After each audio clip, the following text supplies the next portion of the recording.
چمکتی ہوئی صبح مشرقی پہاڑوں کے عقب میں نمودار ہو چکی تھی، اور آج ساحل کو یہ صبح کچھ زیادہ ہی خوبصورت لگی، کیونکہ آج اسے اپنے صبر کا پھل جو ملنے والا تھا۔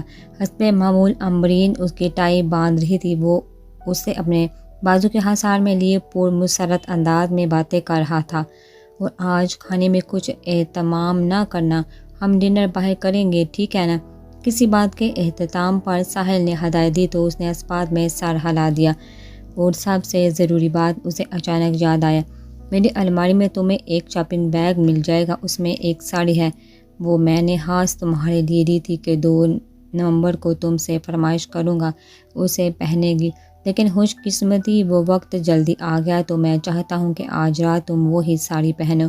اس نے مسکراتے ہوئے اپنی خواہش بتائی۔ امبرین ٹائی باندھ چکی تھی۔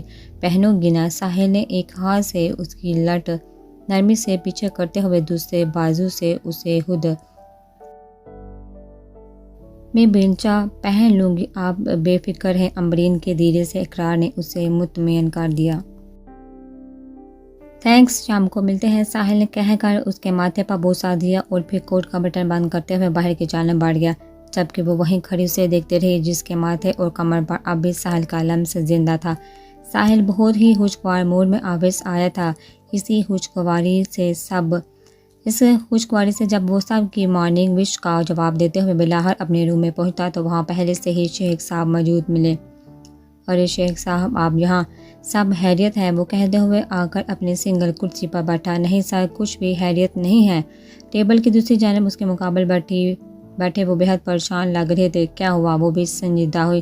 سر، جس آئیڈیا پر ہم لوگ کب سے کام کر رہے تھے، وہی آئیڈیا کرمانی نے ہاشمی گروپ کو پرپوز کر دیا ہے، جو وہ ایکسپیکٹ کر چکے تھے۔ انہوں نے بتایا نہیں تھا؟ ہم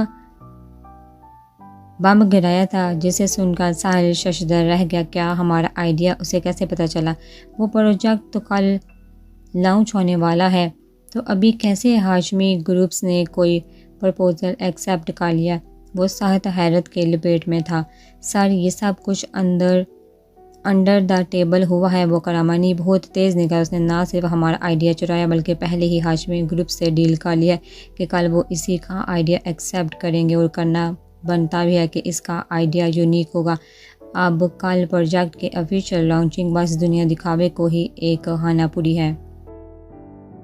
دراصل وہ پروجیکٹ کرمانی ہم سے چھین چکا ہے۔ جو آئیڈیا ہم پرپوز کرنے والے تھے، وہی آئیڈیا چرا کر انہوں نے تلخی سے وہ حقائق بتائے جو انہیں اپنے ذریعے سے معلوم ہوئے تھے۔ یہ خبر سچ میں بہت خطرناک حد تک بری تھی، لیکن اسے ہمارے آئیڈیا کی بھنک لگی کیسے؟ ساحل نے زچ ہو کر سوال اٹھایا۔ سر، یقیناً آفس کے کسی ورکر نے ہم سے دغا بازی کی ہے، کسی کو خرید لیا ہوگا اس کرمانی نے، انہوں نے ممکنہ خیال ظاہر کیا۔ آفس میں تو کسی کو پتہ ہی نہیں تھا کہ ایکچوئل میں ہم کیا آئیڈیا پیش کرنے والے ہیں۔ اس بار پوری احتیاط کرتے ہوئے میں نے گھر میں ہی ساری پریزنٹیشنز ریڈی کی تھی۔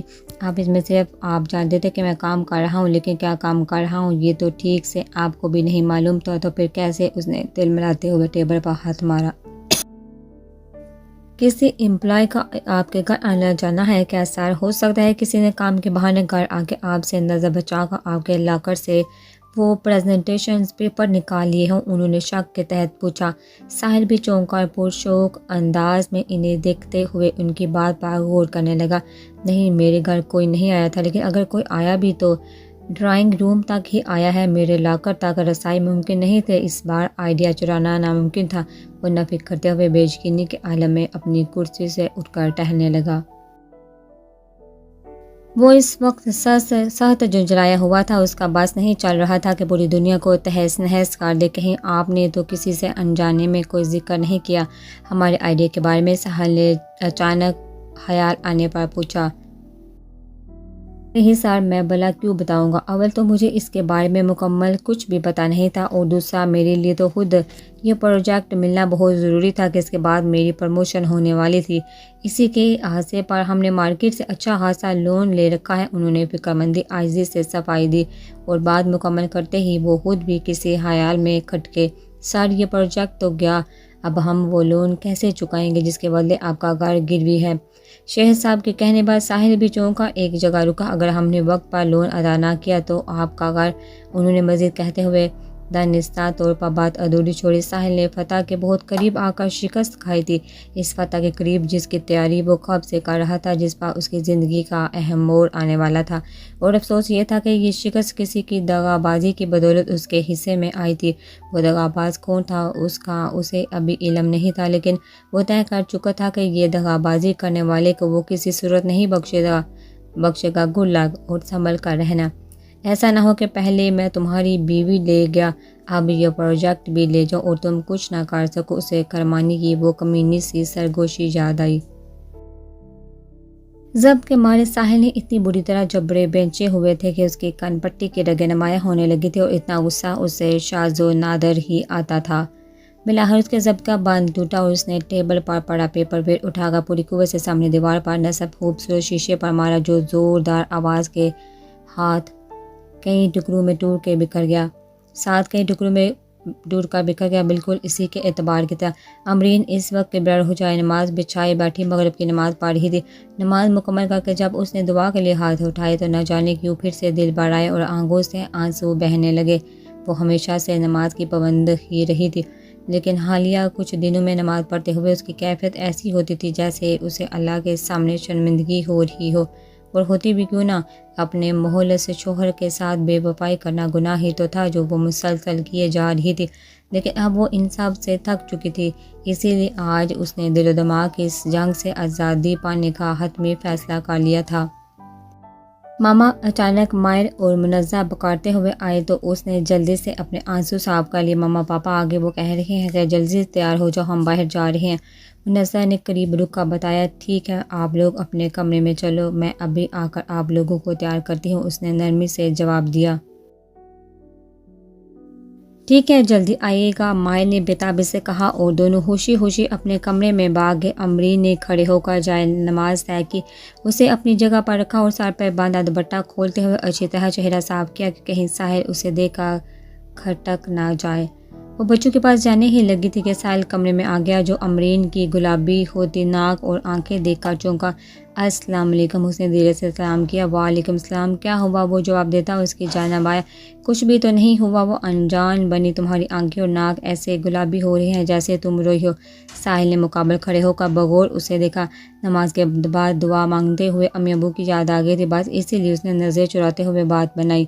والدین دنیا سے جا کر بھی ہمیشہ اولاد کے دل میں زندہ رہتے ہیں، اور انہیں اچھا نہیں لگتا کہ ان کی اولاد انہیں سوچ کر اداس ہو، بلکہ انہیں یاد ہی کرنا ہے تو اچھے لفظوں میں یاد کرو، ساحل نے نرمی سے کہتے ہوئے دونوں ہاتھوں سے اس کا چہرہ تھاما۔ اس نے محض اسبات میں سر ہلایا۔ ساحل کی حد درجہ محبت محسوس کرتے ہوئے امرین کا دل پھر شرمندگی کے مارے بھر آنے لگا۔ بچے میرا انتظار کر رہے ہوں گے، میں جا کر انہیں تیار کر دیتی ہوں، اس نے موضوع بدلتے ہوئے فرار چاہی۔ انہیں تیار کر دو اور پھر خود بھی اچھے سے تیار ہو جاؤ، وہی ساڑی پہن کر اس نے مسکراتے ہوئے کہا۔ امرین نے سر ہلایا اور پھر وہاں سے چلی گئی، جبکہ ساحل خود بھی چینج کرنے چلا گیا۔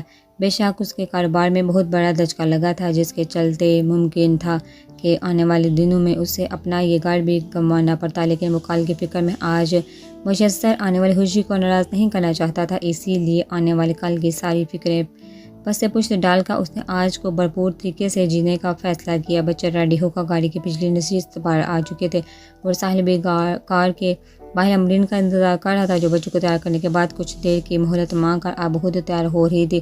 بلیک جینز کے ساتھ براؤن ٹی شرٹ اور اس کے اوپر لیدر کی بلیک جیکٹ پہنے، ساحل دونوں بازو سینے پر باندھے کار سے ٹیک لگائے اس کا منتظر تھا۔ تبھی وہ آتی ہوئی نظر آئی، جسے دیکھ کر لگا کہ فضا میں چل ترنگ سی باز اٹھی ہے۔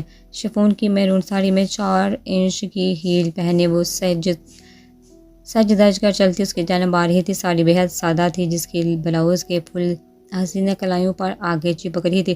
کانوں میں سلور کے ننھے سے ایئر رنگز آویزاں تھے، جبکہ شادی کی پہلی رات دیا گیا ڈائمنڈ لاکر تو ہمیشہ ہی اس کے گلے کی زینت ہوتا تھا۔ سیدھے سیاہ بال پشت پر کھلے چھوڑے سلیقے سے کیے ہلکے پھلکے میک اپ کے ساتھ وہ کافی دلکش لگ رہی تھی۔ چلے، اس نے قریب رک کر کہا تو ساحل یکدم ہوش میں آیا، جو اسے دیکھ کر مبہوت ہو گیا تھا۔ واؤ ماما بیوٹیفل، ایک ساتھ کھڑکی پر جھولتے ماہر اور منزہ نے تعریف کی تو وہ مسکرا دی۔ ہاں تم سچ میں بہت خوبصورت لگ رہی ہو، ساحل نے بھی گمبھیر آواز میں کہا۔ تھینکس، اب چلے۔ اس نے دھیرے سے دھیان دلایا، پھر وہ گھوم کر فرنٹ سیٹ پر آ بیٹھی، جبکہ ساحل نے بھی ڈرائیونگ سیٹ سنبھالی تھی، جس کے بعد گاڑی کے پہلے پہیے حرکت میں آ کر انہیں ان کی منزل کی جانب لے گئے۔ کافی خوشگوار ماحول میں باہر ڈنر کرنے کے بعد لانگ ڈرائیو کرتے ہوئے یہ لوگ قریب 11 بجے تک گھر واپس آ گئے تھے۔ امرین سیدھا بچوں کے ساتھ ان کے کمرے میں آئی تھی تاکہ انہیں چینج کروا کر سونے کے لیے لٹا دے۔ ساحل اس پہ معمول انہیں گڈ نائٹ کس دے کر جا چکا تھا، اور جب بچے غنودگی میں جانے لگے تو امرین بھی بے ترتیبی سے دھڑکتے دل کے ہمراہ اپنے کمرے میں آ گئی۔ ساحل کمرے میں کہیں نظر نہ آیا، لیکن کمرے کی لائٹس آف تھی اور نائٹ بلب اور سائڈ لیمپ کی مدھم روشنی نے ماحول کافی سحر انگیز بنایا ہوا تھا۔ ابھی وہ خود کو نارمل کرنے کی کوشش کر رہی تھی کہ پیچھے سے ساحل نے اسے اپنے باہوں کے حصار میں لیا۔ وہ جو پوری طرح خود کو سنبھال بھی نہیں پائی تھی، اس کی دھڑکنیں مزید منتشر ہو گئی۔ امرین کی زلفوں سے آتی شیمپو کی مہک اور جسم سے اڑتی بینی پرفیوم کی خوشبو نے اس پر مدہوشی طاری کرنا شروع کر دی تھی۔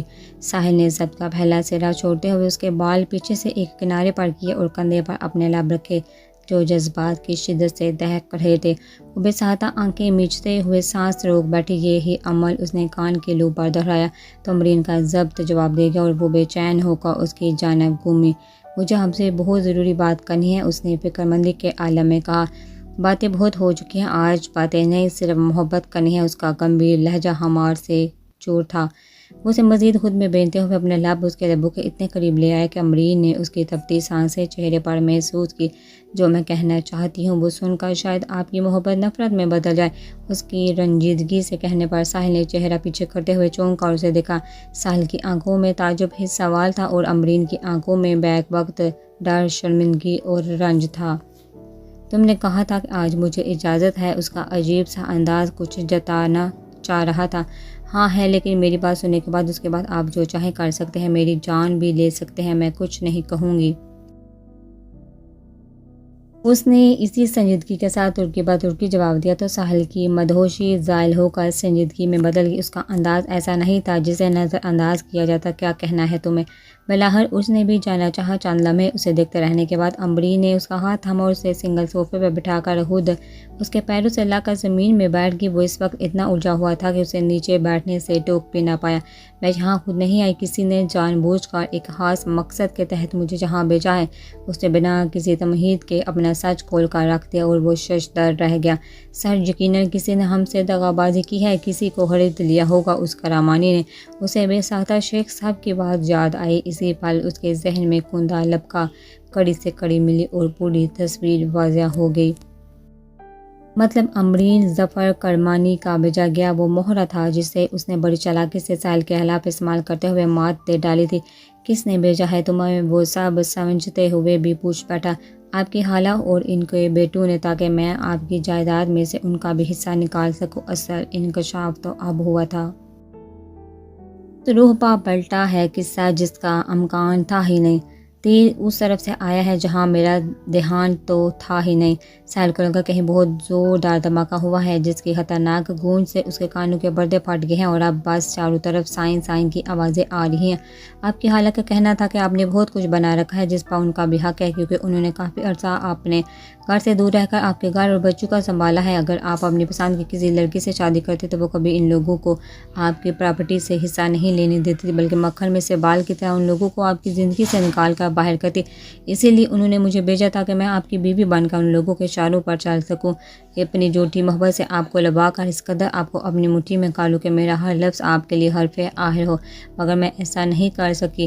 اس نے خود کی وضاحت کرنا شروع کی، کیونکہ ساحل تو حیرت کے مارے اپنی جگہ ساکت ہو گیا تھا۔ میری امی کا تو بہت پہلے ہی انتقال ہو گیا تھا۔ ابو آپ کی خالہ کے گھر کافی عرصے سے ڈرائیور تھے۔ جب ابو بھی چل بسے تو میری اور میرے ہم عمر بھائی بلال کے لیے گزر بسر کرنا مشکل ہو گیا، کیونکہ نہ گھر اپنا تھا اور نہ ڈانگ کا روزگار۔ میرا بھائی ایک کرائے کی ٹیکسی چلاتا تھا جس سے تھوڑا بہت آسرا ہو جاتا تھا۔ اسی دوران ایک رات میرے بھائی کی ٹیکسی سے ایک بندے کا ایکسیڈنٹ ہو گیا۔ وہ پولیس کے ڈر سے وہاں سے بھاگ آیا، لیکن پولیس نے ایکسیڈنٹ کرنے والے کی تلاش شروع کر دی، کیونکہ مرنے والا کوئی لینڈ لارڈ تھا۔ آج نہیں تو کل پولیس میرے بھائی تک پہنچی جائے گی۔ یہ سوچ کر ہم بہت پریشان ہو گئے، کچھ سمجھ نہیں آ رہا تھا کہ کیا کریں۔ تبھی ایک ہلکی سی امید کے تحت میں ابو کے مالکان کے پاس مدد مانگنے گئی کہ وہ بڑے لوگ ہیں، شاید کچھ مدد کر دیں۔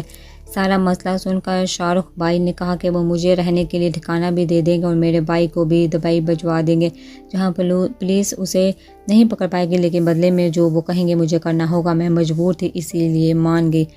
کہیں کے مطابق انہوں نے جلد میرے بھائی کو دبئی بھجوا دیا اور مجھے اپنی سرونٹ کوارٹر میں رہائش دے دی۔ مجھے لگا شاید وہ لوگ مجھ سے گھر کے کام کاج کروائیں گے اور تنہا بھی نہیں دیں گے۔ انہوں نے میرے بھائی کو باہر بھیجا تھا، تو یہ سوچ کر میں ایسے کام کرنے کو بھی ذہنی طور پر تیار ہو گئی کہ میری خیر ہے، کم از کم میرے بھائی کا مستقبل تو بن جائے گا۔ چھت اور 2 وقت کا کھانا تو مجھے مل ہی گیا تھا، لیکن وہ لوگ مجھ سے کچھ اور ہی چاہتے تھے۔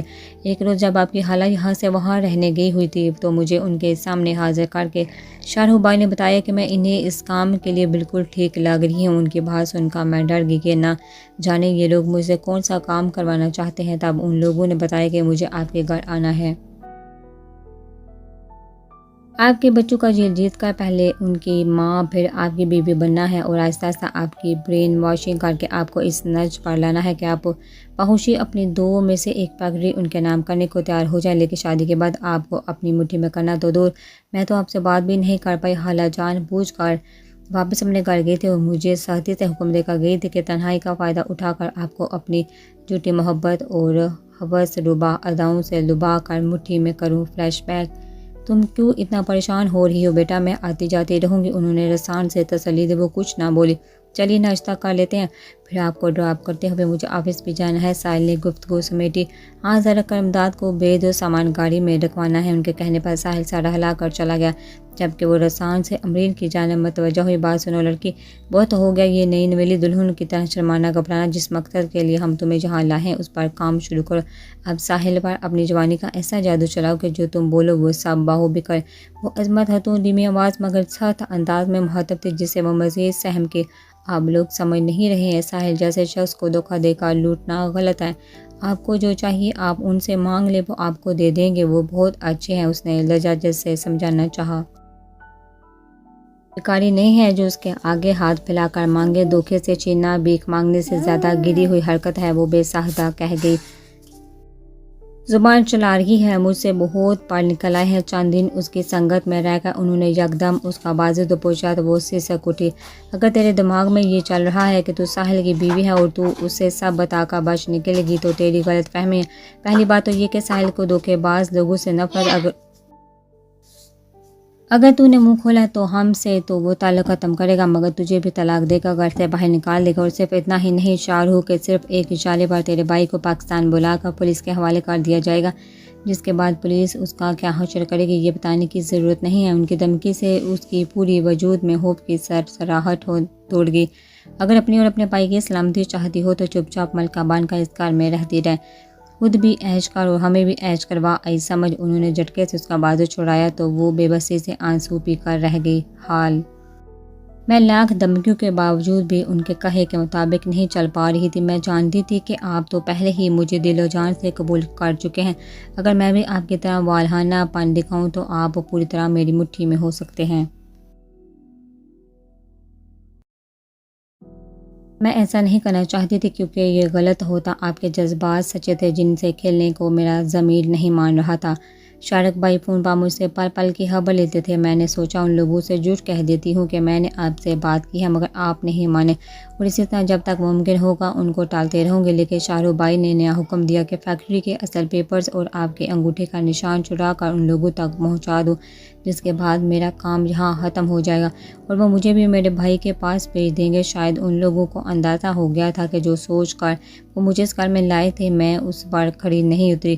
یہ سب سن کر میں نے بہت گھبرا گئی اور صاف انکار کر دیا کہ میں ایسا نہیں کر سکتی۔ تو انہوں نے مجھے دھمکی دی کہ اگر میں نے ایسا نہ کیا تو وہ میرے بھائی کو واپس لا کر پولیس کے حوالے کر دیں گے۔ میں بہت ڈر گئی تھی اور اپنے بھائی کو بچانا چاہتی تھی، اسی لیے مجبوراً ایسا کرنے کے لیے راضی ہو گئی، لیکن باخدا میں نے اب تک پیپرز انہیں نہیں دیے ہیں، صرف تصدیق کے لیے ان کی تصویر بھیجی تھی۔ اگلے 3 دنوں میں مجھے ہر حال میں وہ اصلی پیپرز اور آپ کے انگوٹھے کا نشان ان تک پہنچانا تھا، لیکن اب میں ایسا نہیں کروں گی۔ اب میں آپ کو اور دھوکہ نہیں دوں گی، دھیرے دھیرے سب بتاتے ہوئے اس کی آنکھوں سے آنسو جاری ہو گئے، جبکہ ساحل کو لگا جیسے اس کے سارے احساس مر گئے ہوں۔ وہ سوچ رہا تھا اب کون سی ایسی آستین رہ گئی ہے جس سے سانپ نہ نکلے ہوں۔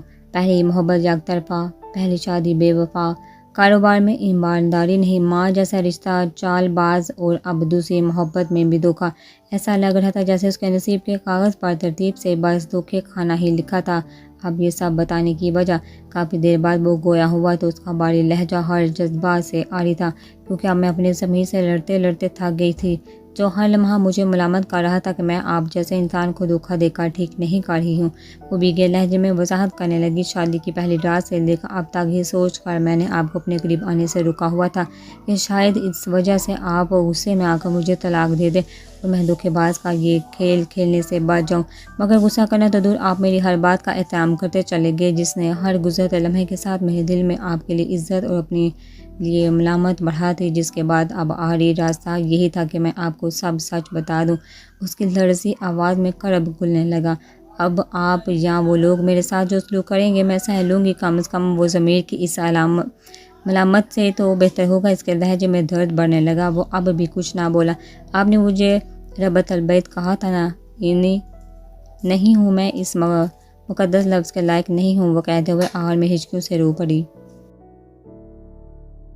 پہلے ہر قسم کے جذبات سے آڑی سختی کی کیفیت میں بیٹھا تھا اور اس کے پیروں کے پاس بیٹھی امرین اس کے گھٹنے پر سر رکھے ہوئے روئے جا رہی تھی، جس کی ہچکیاں مدھم روشنی میں ڈوبے کمرے کی خاموش فضاؤں میں گونج رہی تھی۔ کہنے کو وہ اس کی مجرم تھی، لیکن در حقیقت دونوں کا درد سانجھا تھا کہ محبت کا جام ان کے لبوں سے لگا کر قسمت نے اسے واپس لیتے ہوئے انہیں پیاسا ہی چھوڑ دیا تھا۔ ساحل نے دھیرے سے اس کا سر پیچھے کرتے ہوئے اپنا گھٹنا ہٹایا تو وہ بھی سر اٹھا کر بھیگی سوالیہ نظروں سے اسے دیکھنے لگی کہ نہ جانے اب وہ کیا سزا سنائے گا۔ کچھ بھی کہنے کی بجائے وہ صوفے پر سے اٹھا اور بڑے بڑے قدم اٹھاتا کمرے سے باہر چلا گیا، جبکہ وہ بے بسی سے وہیں بیٹھی رہ گئی، جس کے آنسو میں دوبارہ شدت آنے لگی تھی۔ جلدی رہی آگ بجھانے کے بعد بھی، برہم رہے مزاج منانے کے بعد بھی، غربت میں اور بڑھ گئی ہے دل کی دوریاں، ایک تشنگی رہی تجھے پانے کے بعد بھی۔